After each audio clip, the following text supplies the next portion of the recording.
Pesa ni kama upepo, hauoni lakini unaweza kuhisi nguvu zake. Lakini kumbuka, thamani yako haitegemei kifungu cha benki, uaminifu wa moyo wako. Ukiwa bila pesa, ulimwengu unauliza, wewe ni nani? Watu hutazama jina lako kama vumbi, hadithi yako kama kisa cha kusahaulika. Lakini je, usema ukweli? Leo nataka tuongee kwa nini thamani yako ni zaidi ya pesa ulizonazo. Ukikosa pesa, dunia huuliza wewe ni nani? Watu hawakujali, wanasahau hadi jina lako. Lakini pesa zinapoanza kuongea, dunia hubadilika. Ghafla, gari lako linakuwa sauti yako. Watu wanakuheshimu bila kujua ulichofanya, na wanakupenda kwa upendo usio wa kweli.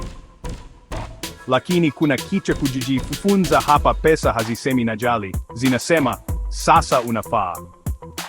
Urafiki wa kipesa ni kama jua la jangwani joto, lakini maji hukauka haraka. Kuanzia viongozi matajiri wa zamani hadi wafanya biashara wakubwa wa leo, pesa zimekuwa kama lugha ya pili ya mamlaka.